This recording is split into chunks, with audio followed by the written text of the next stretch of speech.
and welcome to the September edition of Medical Monday. And we have Dr. Jennifer Bales, who's going to speak on fall prevention. So kind of confuse people a little because she's an emergency manager or an emergency management services. But today she's speaking on fall prevention. So, Dr. Bales. All right. Well, thank you. I haven't even done anything yet, but thank you. Okay. Yes. So I am Dr. Jennifer Bales. I am an emergency physician, and I have been with Reid for 20 years. I also work at the urgent care sometimes, and I am also affiliated with the Wayne County Health Department. I am the Wayne County Health Officer. So later on, I can take questions about all those things if you like. But today, I'm going to talk about falls. So September is Fall Prevention Month, and I take care of falls in all of those various different areas. And prevention of injury and illness is very close to my heart. So that's really what brings me here today. So today, we'll talk about fall statistics. Am I the only one that's fallen down, and how dangerous can that be? We'll talk about the causes of falls, what makes me falls, is it just because I'm getting older? And then we'll talk about fall prevention, like how can we keep us on our feet? So if you have fallen this year, you are not alone. The stats say that 1 in 4 people over 65 fall every year. And I mean, that's probably underreported, right? That is just self-reported and reported through visits in the emergency department. So it's very likely higher than that. This leads to 3 million emergency department visits every year. That's a lot of visits. I love seeing you, but maybe not when you're injured.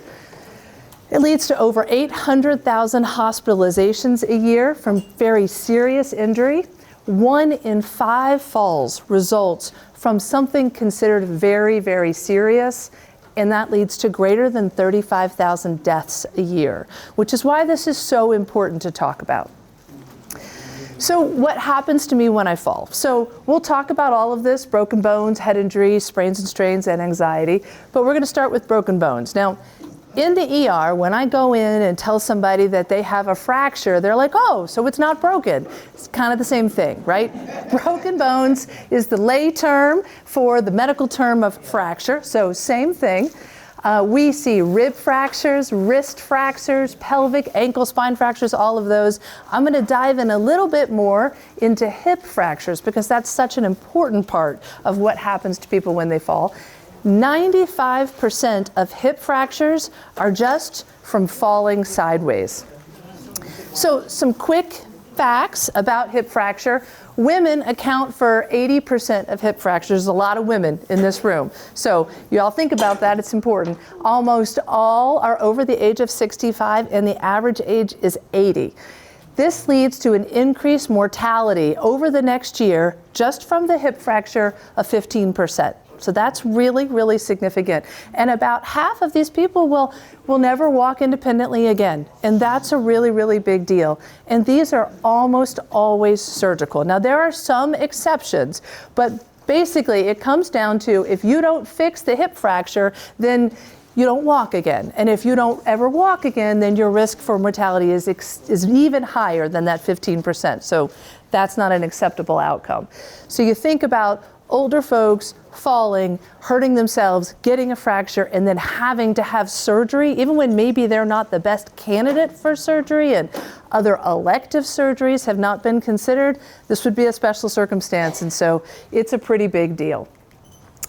So back to what happens to me when I fall. Another big category of injury that's really important is head injury. So falls are the most common cause of traumatic brain injury. Now you might think of like motorcycle accidents, motor vehicle accidents, those is a common cause of head injury, and certainly they are, but by far and away the most common cause is just the simple fall.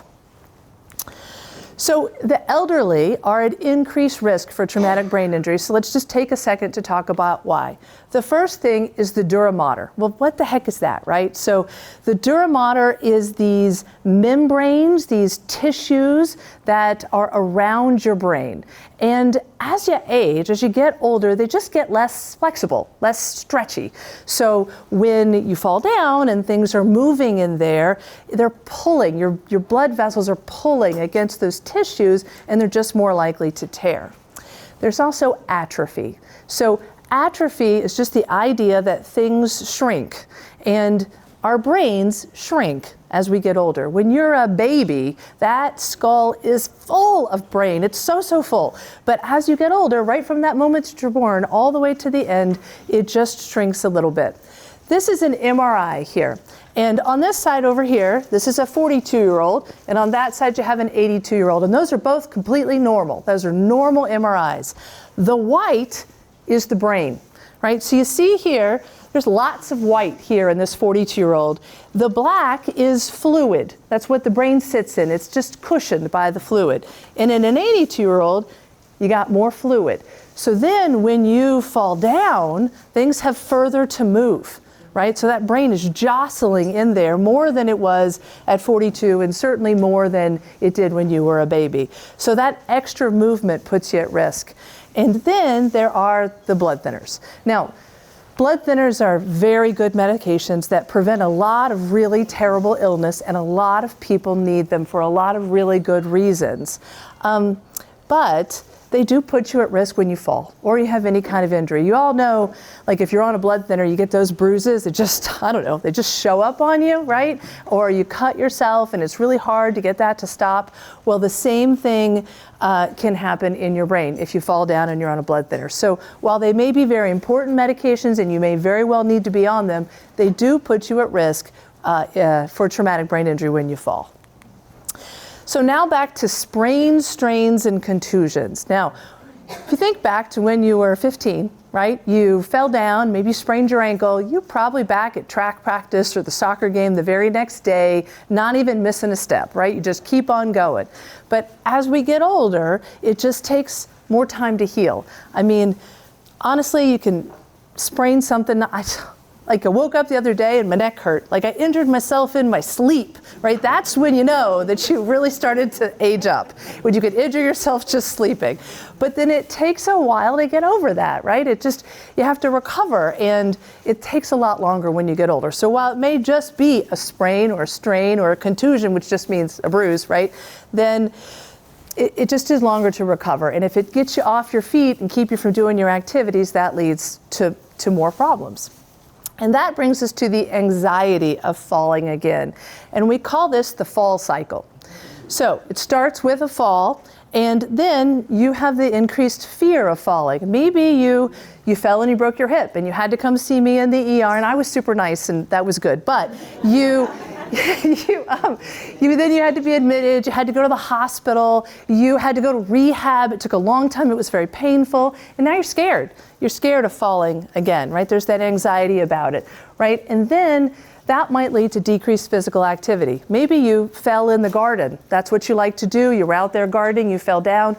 Now you don't want to go in the garden anymore because it feels threatening. And then that leads to decreased physical ability. I mean, and you kind of all know, if you don't use it, you lose it, right? So you have decreased activity, leading to decreased ability, leading to an increased risk of falling, and there you go, you fall again. So why me? You know, what is the cause? Like, what are all these things that make me fall more and make me feel like I'm gonna fall all the time? Well, there's a lot, right? We're gonna talk about vision, balance, weakness, medications, all of it plays a role. So vision impairment's an important part of your fall risk. I mean, right? You use your eyes to see where you are in space and what's going on the ground and to keep you on your feet. There are several eye diseases that become more frequent as you age. Diabetic retinopathy, if you are diabetic, you're at risk of getting those little bleeders in the back of your retinas. Macular degeneration, very common as people age. 1 in 100 people have macular degeneration that affects their vision, so it's very important to be aware of. Then there's also age-related presbyopia and cataracts. So what the heck is age-related presbyopia, right? Well, that's when you have to start wearing reading glasses, right? I just got mine. And I'm late, because actually it starts around 40 years of age, and I made it a while. I'm proud. So this is the natural loss of flexibility of the lens of the eye, and it's just a natural part of aging. First, you're holding your book here, and then here, and then your arm's not long enough, and it's got to be all the way out there, and that's when you need those glasses. Those are okay, but if you maybe already had vision impairment, you already wear glasses, then you might choose to use multifocal glass, right? So that's where you're wearing glasses, and the reading glasses is down here, right? And then the regular far distance vision is up here. So then when you're walking up a curb, you're looking down through the reading glass, and that results in decreased edge contrast and reduced depth perception. And that leads to those curbs being a big source of falls. So just think about that when you're using your glasses in your multifocal, looking through that reading glass. Now, cataracts. Cataracts are so common that they're just considered a natural part of aging. This is where you have breakdown in the proteins of the lens. This is cataract surgery is one of the most common surgeries performed in the US. Common symptoms include blurry vision, faded colors, sensitivity to light. That's like when you're driving at night and you start to realize that those oncoming headlights are just too bright and you can't see them. That's related in part to, really new bright LED lights probably, but then also like possible cataracts. And then trouble with night vision. So you think about, you get up in the middle of the night, you got to go to the bathroom in the middle of the night, you don't have your lights on, you maybe have cataracts, you have trouble with night vision, and next thing you know, you fall. Your community engagement team brought you these. They're all there in the back. These are little night lights that you can use. I haven't plugged it in to see if it's bright enough yet, but I'm sure anything helps. So people who are at increased risk for cataracts includes those with diabetes, a family history of that, steroid use, sun exposure, smoking, but basically it's a natural part of aging, so essentially everyone is eventually at risk. So now what's wrong with my balance, and why do I feel weaker than I used to be? Well, this is just a short list of a whole bunch of medical conditions that can affect balance and strength. But we're not going to talk about those specifically, because while you may have some or several of those that put you at risk, basically you're at risk anyway. So, age-related muscle weakness. There is an involuntary loss of muscle mass that occurs with age. The fancy word for that is sarcopenia. And basically, muscle mass decreases about 3 to 8% per decade starting after age 30 and gets faster after age 60. You get not just less muscle, but also reduced muscle cell function, less ability to utilize oxygen, less fitness capacity. You have endocrine changes, right? We all know that as men age, testosterone goes down, and that's important to keeping the muscle strong. Women go through menopause, have less of their sex hormones too, also important for maintaining muscle strength. And then there's inactivity, right? So maybe you have an illness that puts you down for a little while for whatever reason. Maybe you just have a sedentary lifestyle that you didn't used to have, right? You used to, before you retired, you were working and you were getting up every day and going to work, working all day, then coming home, then making dinner, then cleaning the house, then managing the kids, and then finally you sat down at 9, right? Or maybe 10. So now lifestyle's changed and you're just not up and about as much anymore. So that can affect this as well. I love these pictures, by the way. So this is Arnold Schwarzenegger, if you didn't know. And over here, he's 74, so it's several years old. I don't know how old he is now, but I acquired this picture many years ago. And here, I think I'm not exactly sure, I think he's 20-ish, or roughly. And I don't know his daily activities at this time. I haven't checked in with him, but I suspect he's fit, right? He stays fit. That was always very important to him. But even when you start out with this kind of muscle mass, over time, that's just how it goes. It is just part of life. Still looks good though, I think. Okay, you also get a decrease in balance with age. And I like to think of balance as a symphony, right? It's lots of different pieces working together to to keep you on your feet. It requires your vision, which we talked about, right? Seeing the floor and the things around you. It requires your brain to interpret that information and to interpret the information from your nerves and your muscles, and then your vestibular system, which is this really complicated, strange, almost bizarre system in your inner ear that helps you stay upright and know where you are in space. If you have any kind of injury or insult to any of those parts of the symphony, then it's just a mess, right? And so that's why balance is such a delicate thing. Balance begins to decline in midlife, and it starts around age 50. One study found that adults in their 30s and 40s could stand on one foot for about a minute, and then that at the age of 50 decreased to 45 seconds, and at age 70 was down to 28 seconds. And I gotta say, if you're 70 and you're participating in this study, you probably think your balance is pretty good, right? So it's probably even lower than that realistically. So it's something to consider. It needs your attention. Okay, now medications, right? We're probably all on something. What do you think is the average number of daily prescriptions taken by someone who is 65? Think about your own medicines. Everybody's on something for cholesterol. Almost everybody's on something for blood pressure. What do you think? 15. Okay, that's a lot. All right, average number. 6, 3, 5, 15. All right, it's 5. But it's 5, which I think is kind of a lot, you know. Now, if you're on 5 medications and you add 1 more, there is a 50% chance of an adverse medication reaction. Doesn't even matter what the meds are. If you're on 5, you add 1 more, 50% chance of an adverse medication reaction. And why does that matter today in the fall lecture? Because common medication side effects include orthostatic hypotension. You guys know what that is. That's when you stand up and you feel lightheaded and you have to steady yourself before you take a step or two. I feel like I describe that process every day in the ER. Stand up, steady yourself, then take a step. It's really common with prostate medications. Not a whole lot of men in here, but it's really, really common with prostate medications, probably the most common side effect, but also common with blood pressure medications for sure, any sort of medication for your heart rate, that can do that. Also, dizziness is probably listed as a side effect on, and this is not a real number, but it's got to be like almost all of medications, right? This can cause dizziness. And again, it's because that's a symphony of so many different systems. Weakness, sleepiness, trouble with balance, all of those putting you at risk for falls. Well, what about all the medicines I've been on forever? Like I've been on any new medicines, but now I feel more dizzy and more off balance. Well, as we age, our ability to metabolize those medicines is affected. So you get an increased risk of medication reaction and side effects for a host of reasons. One is because we have a decrease in our total body water. It's just natural processes. We're kind of drying out a little bit, I guess.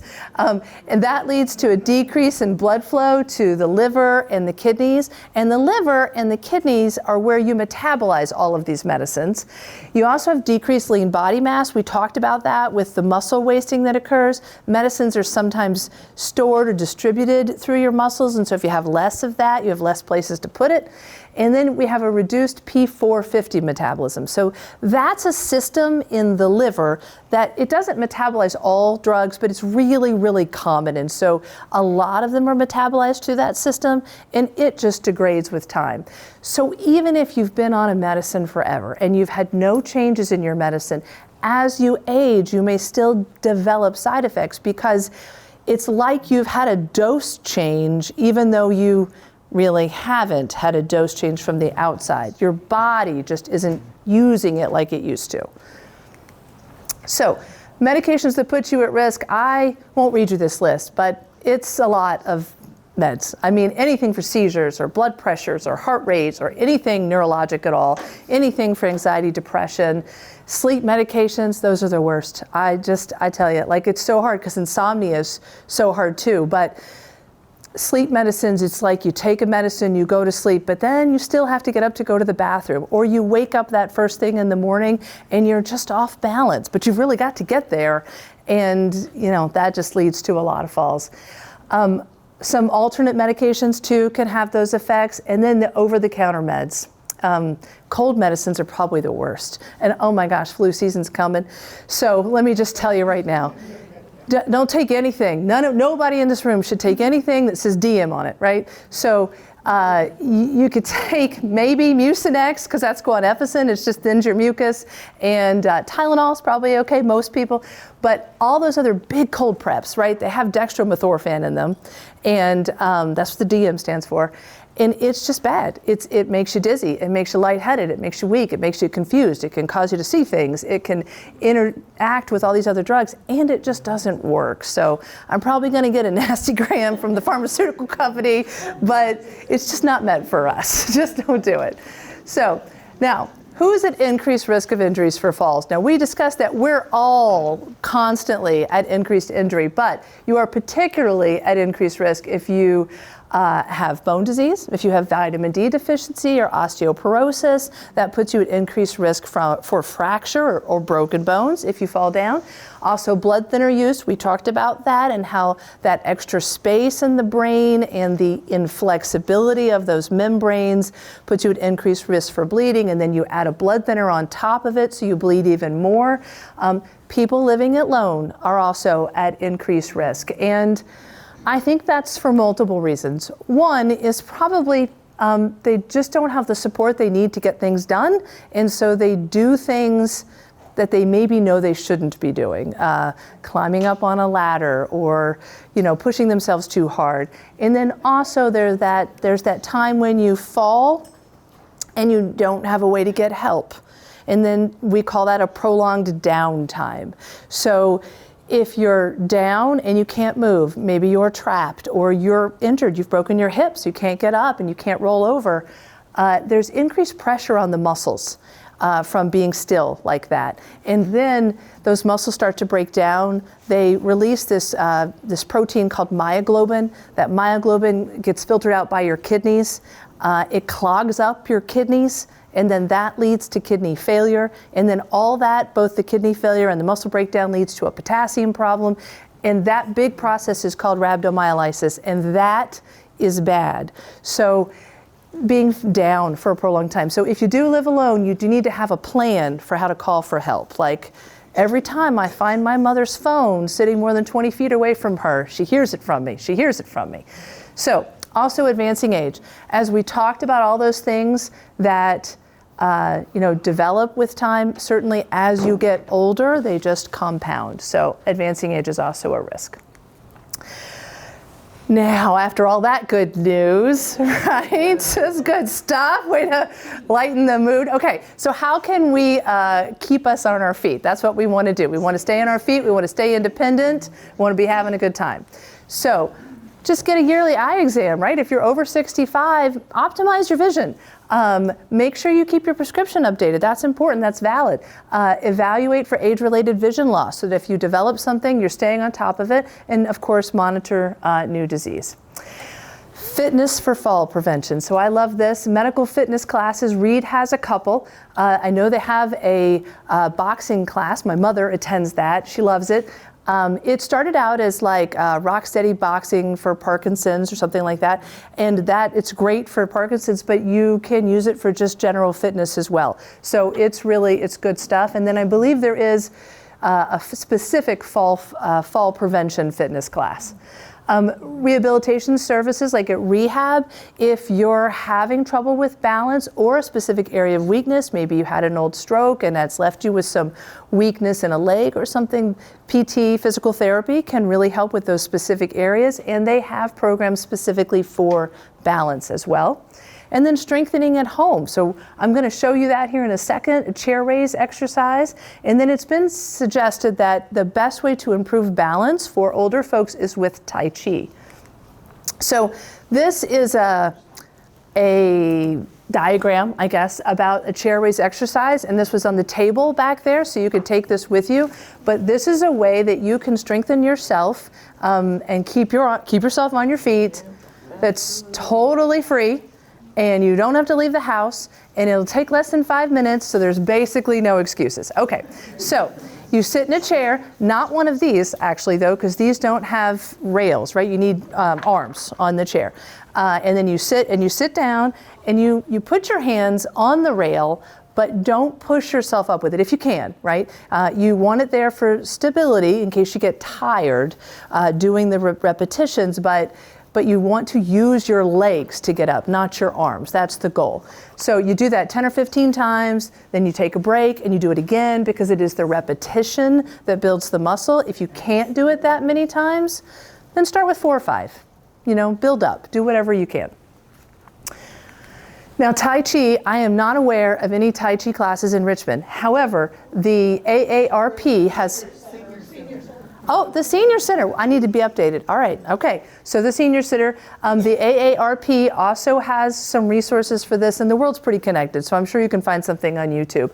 But the idea here with Tai Chi versus like, say, yoga, right, is that this is gentle, easy movements from side to side, moving your weight from foot to foot like you do in everyday life, and then knowing where your spatial awareness, where you are in the world.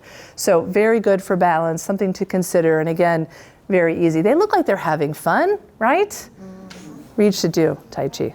Just saying, community engagement. Okay, so now let's talk about home hazards.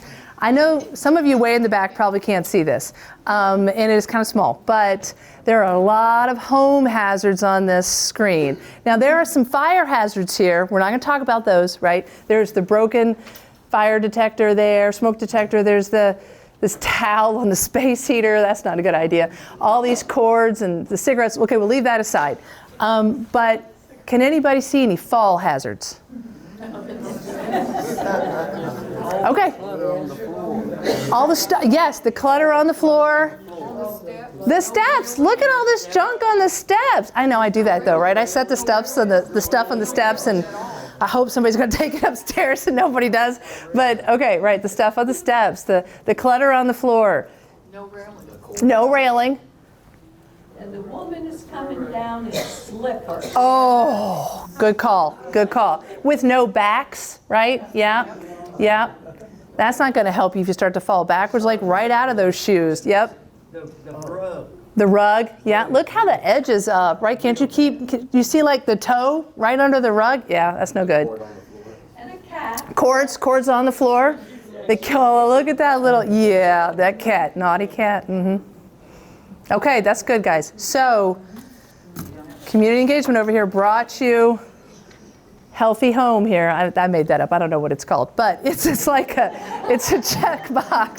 It's a checkbox of things that you can look at your home to make sure that you're safe, because it's super, super important. Okay. So, create a safe home.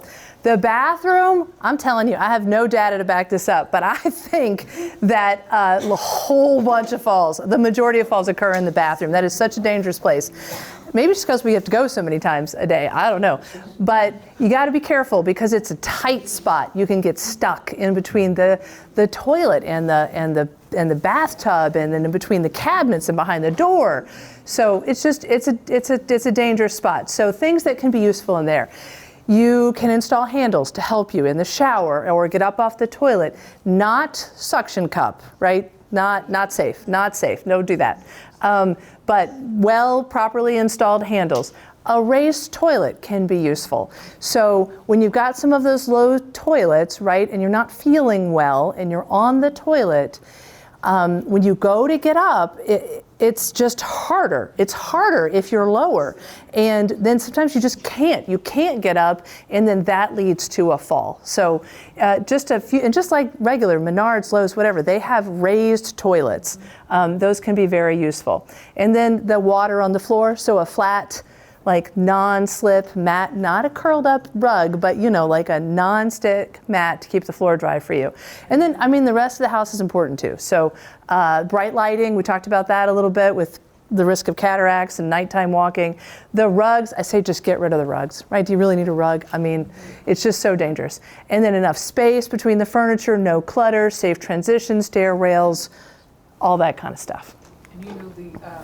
And The things that go on the floor in the bathtub or your shower. Oh yeah, your nonstick, yes, those, very important. Yes, absolutely. They do make, I think, like if you do a remodel or whatever, they have just flooring, like new shower flooring that has that just kind of part of it. So that's nice too. But if you don't have that and it's slippery, it's definitely, those are a good idea.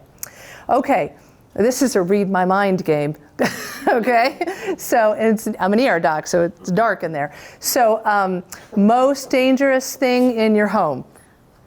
What do you think? Just take a guess. There's really no wrong answer. So stairs, okay. Maybe something I am going to say you shouldn't be using, but you probably have. Ah, reading my mind. Okay, such good work in here. Good work. Okay, so yes, the ladder. This is really dangerous. And there are so many things that one needs to do on a ladder, but it's just, maybe like just leave the gutters. Like, yeah, I don't know. I pay people for that. I don't know, or call, we can help with that. We'll figure it out. I'll come clean your gutters. Okay, maybe not. I shouldn't be up on that ladder. It couldn't work without my wrists. It would not be good. Okay, so dangerous things, stay off a ladder, just something to really consider about. I do understand that pressure that you need to do something and you maybe want to do it right now and there isn't someone to help in that moment, but you really need to think about what it could mean to fall down and how much harder that could make everything else. Okay, villains in disguise in the home. Time for some cute pictures. Yes, yes. And I'm not suggesting that pets are bad. My mother loves her cat and I love my dogs, which I'll show you in a minute. And they're good for company. Like loneliness is bad too, right? So I'm not suggesting that pets are bad, but they can be dangerous, right? They get excited, they dart around. It's something to be aware of. These two, those are my dogs. I know, but they're bad, right? Yeah, so cute. They're both named Isabel too, but anyway, so it was kind of an accident. Now, this lady, she's out walking her dog. She's about to fall down for sure, but she has made some good choices here, right? So she's got good, solid, flat footwear on. I appreciate that. And she doesn't have that leash around her wrist, right? That's bad. Like, I know it would be terrible to lose your dog, but it is worse to lose your wrist. So don't think I haven't seen it. Okay, so fall prevention for everyone. Yearly eye exam over 65, that's so easy. Review your medications with your doctor, right? Do not go home and stop all your meds. Dr. Bales said at Medical Monday that these things are bad to me. No, I did not say that. I just said talk to your doctor about it. Talk to your doctor about osteoporosis and vitamin D deficiency. If you haven't been assessed for that, it's probably worth a discussion. Think about your risks at home and reduce your home hazards, paperwork to help guide you through it when I'm not here.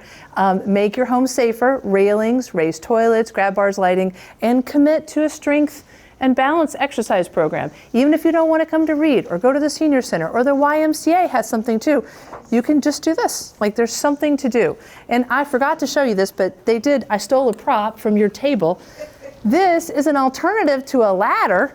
Like I love that, like a what's it called? A reaching tool. This is a good idea. You're giving away 2 of these today? All right, so nothing better to do with your raffle ticket than this, so. All right, and I think that's all I have for you today. But I'm happy to take questions about whatever you want to ask me. Okay. All right, well, thanks, guys.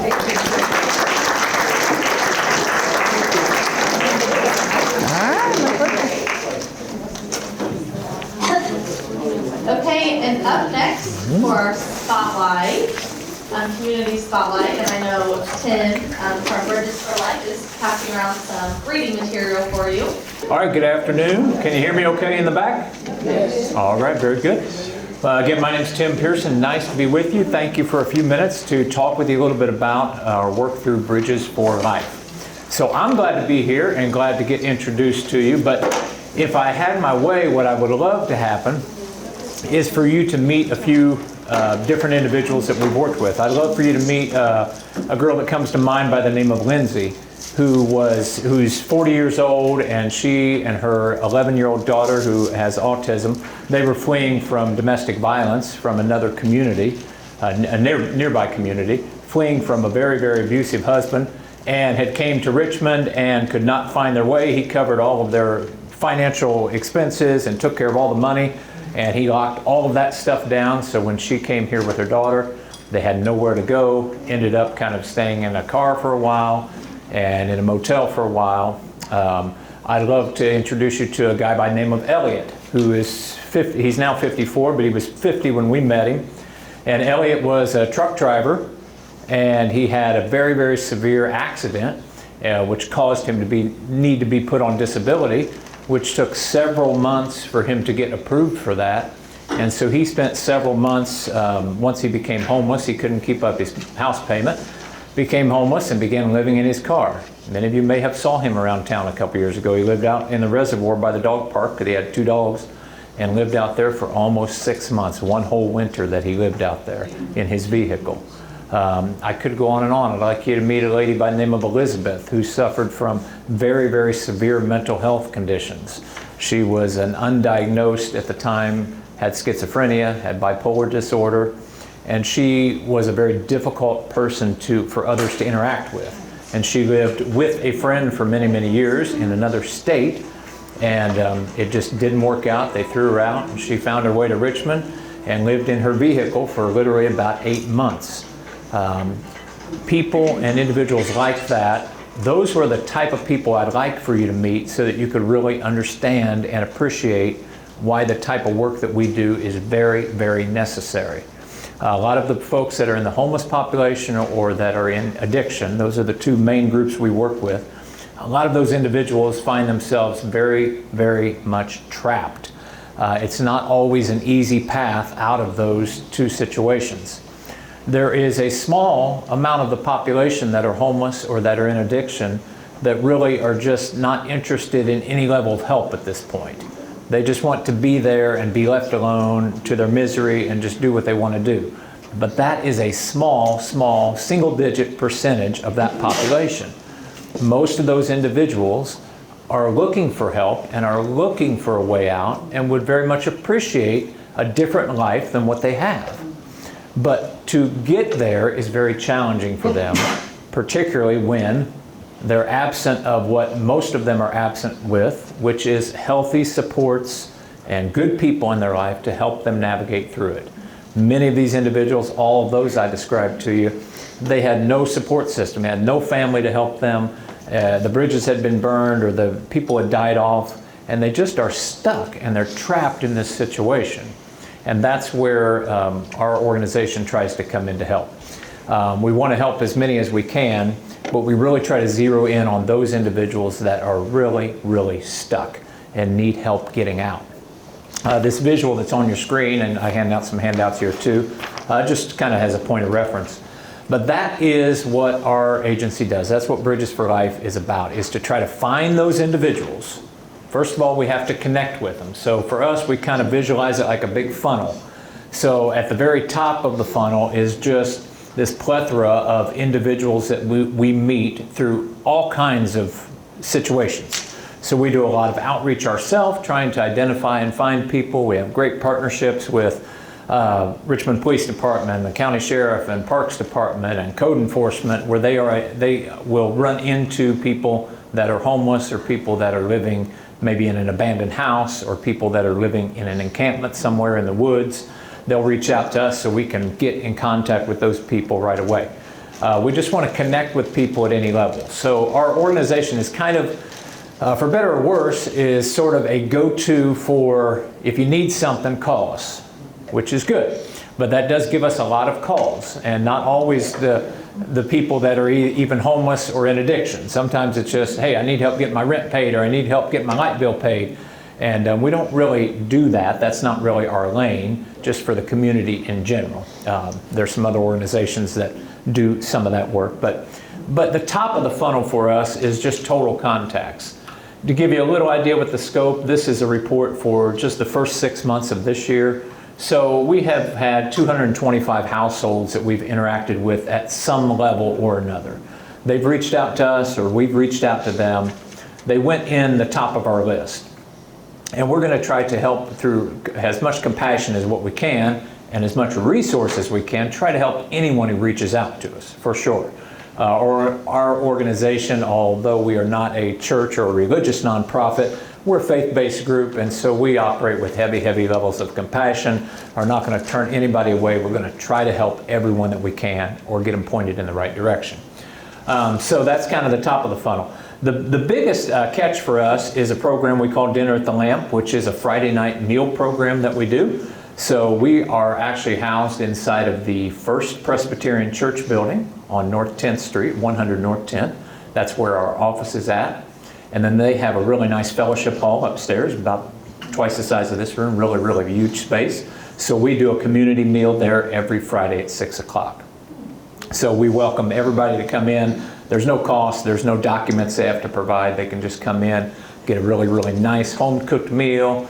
We set the room up kind of like this room's set up. We put out tablecloths and we just treat it like a restaurant-style experience for folks so they can come and kind of have a dignity-style meal, three-course meal, very, very nice meal, home-cooked meal.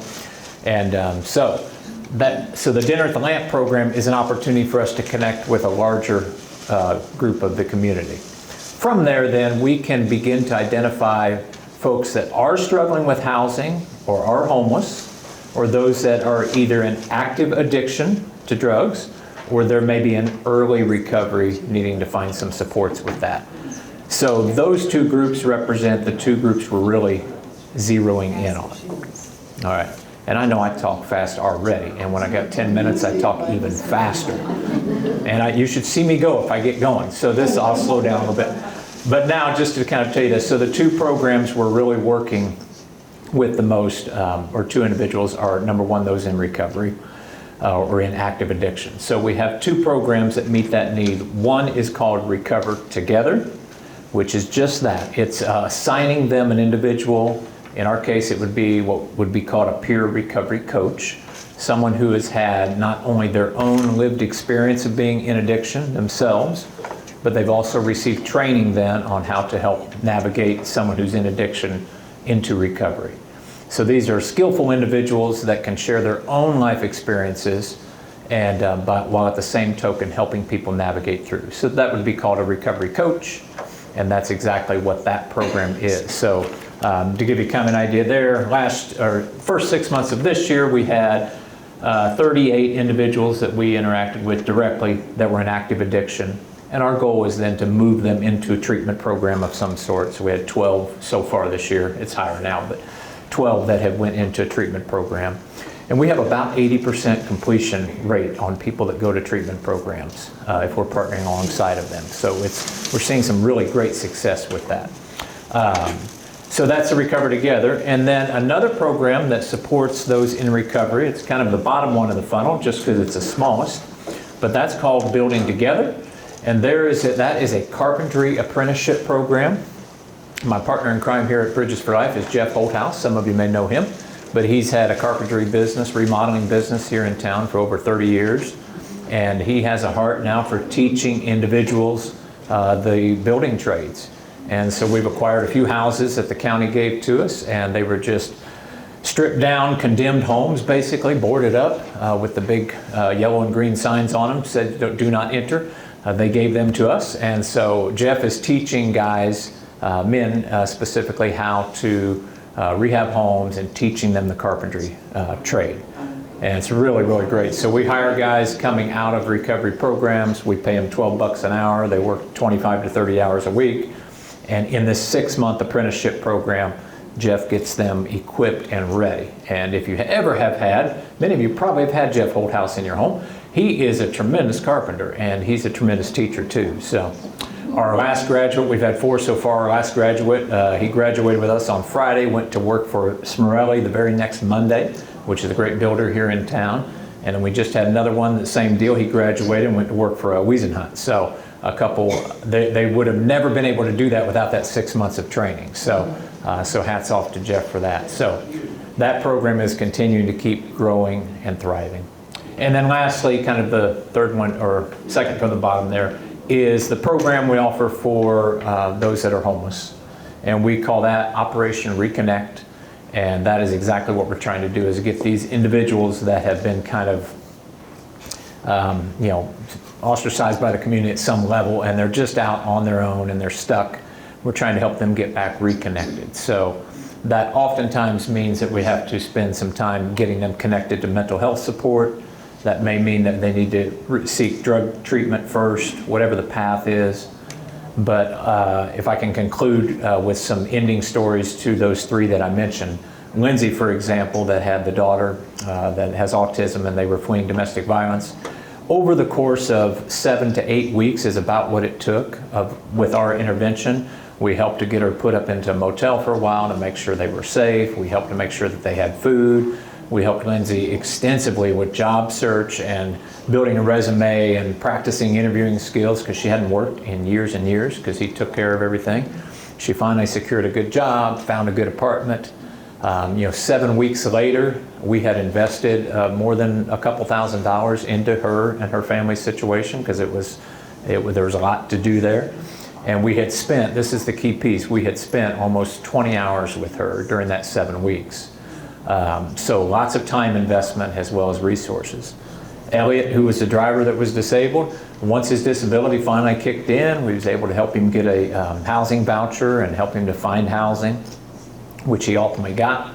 And he's still housed today, and he's doing well and getting connected with all the health resources that he needs. And we're hoping to had an appointment with PACE last week, hoping to get him over at PACE, which will be a great resource for him. And then, so anyway, I could go on and on. But the key I want to leave you with is that what we have just, while I wouldn't say that, it's not like we've discovered the Rosetta Stone here for homelessness, okay? We don't have all the answers. But what I have discovered is this, is that it takes one element that oftentimes many programs overlook. It's good to have resources. We have to have housing voucher programs. We have to have the housing. There's a lot of things that have to happen. But the missing piece that many programs overlook is the amount of time that it takes to spend with an individual. It's a lot of time. We track how much time we spent. Elliot, I personally probably spent over the course of 3 months more than 30 hours with him, face to face, like we're talking. Lots to do, lots of relationship to build, lots of trust that you have to build that takes a lot of time. So there's a lot of effort and energy that we have to put into those individuals. You can't just say to them, you're homeless, here's a place to live, and all their problems are solved. You haven't even addressed the root of why they were homeless to begin with. They're probably going to become homeless again if you don't address those things. So that takes a lot of time to do a proper intervention where you really get waist deep into their life. It's the old expression, when you're saving someone from drowning, well, you're not going to go neck deep with them, right? But you do have to get a little wet. You got to get in about waist deep with them. You've got to get into it a little bit with them, and it takes some time.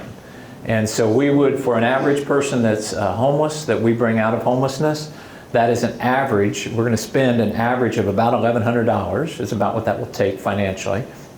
And then that individual we're also going to spend anywhere from 10 to 15 face-to-face hours with over what is typically a month or two period of time. So that's a lot of work and time into it. So that's where we're at, and we always we want to thank Reid. Reid is a great sponsor for us, both our Dinner at the Lamp program, Recover Together program, both. So we thank them. That's the kind of support that we need, is to be able to get more workers in the field so that we can spend the time with them. Okay. I know that was fast, short, and semi-sweet. Any questions? Yes. Where are you located? How can someone contact you? Yeah, absolutely. Not to the police at church or something. Yeah, for sure. We are our office is in the church, First Presbyterian Church building, and I do have some cards I'll leave. We're right inside the church building on North 10th Street. That's where the office is, and I got some cards here that's got a phone number, and if anyone is interested, or if you ever want to come out and volunteer with us on a Friday night, we would love to have you. Other questions? Can you explain what happens on Friday night? Oh yeah, it's great. Lots of people, lots of food. That's about it. That's it. No, what happens if people would like to volunteer? Yes, or exactly. be a sponsor for a Friday. Yeah, for sure.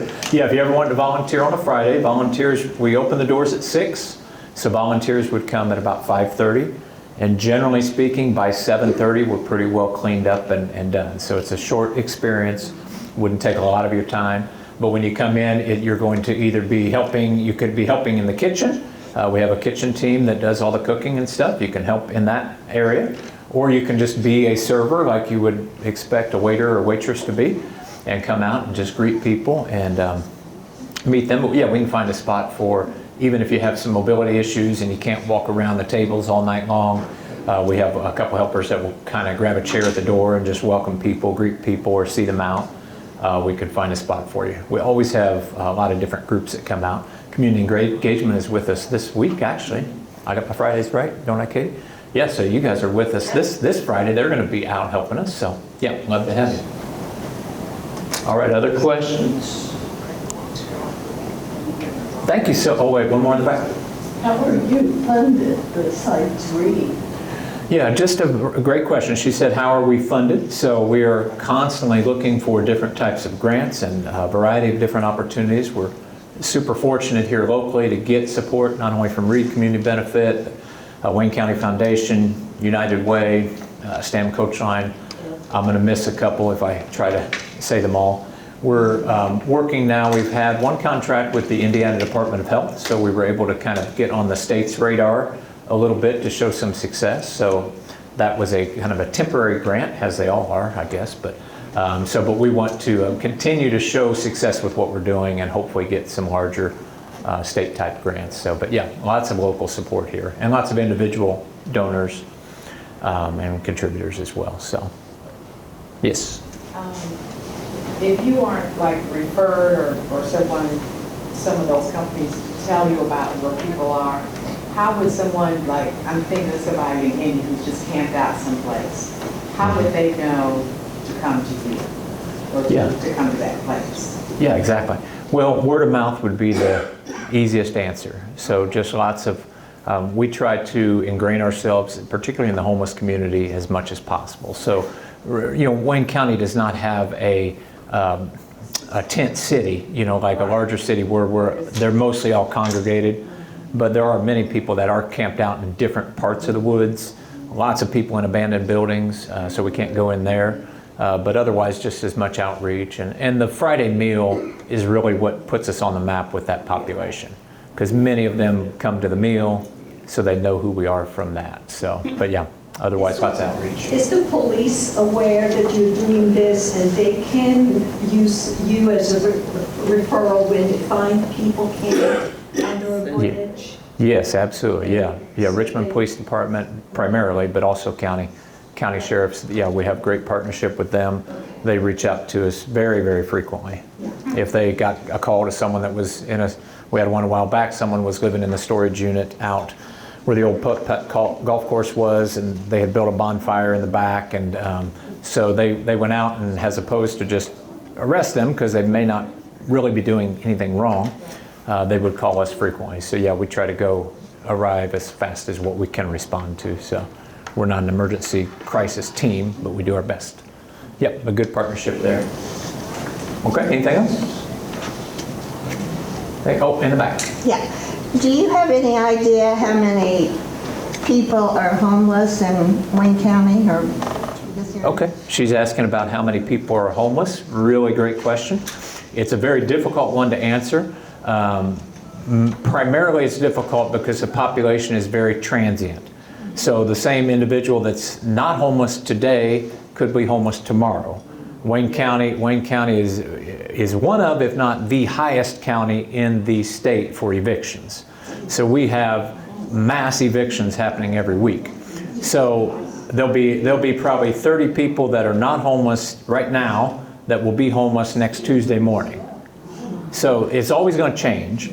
And we try to do the best efforts that the region can to make a count.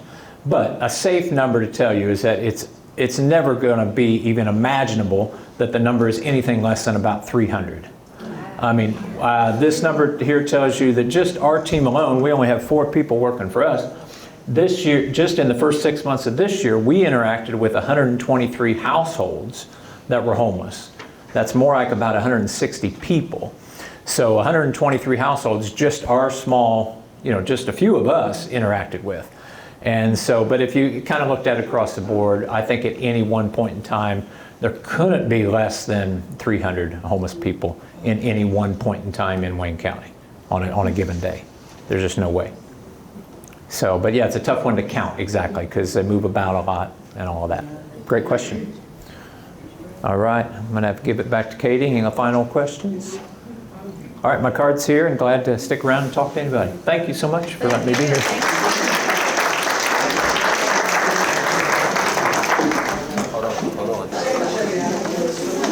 Okay, we want to thank everyone for joining us this month, and next month we will celebrate Breast Cancer Awareness.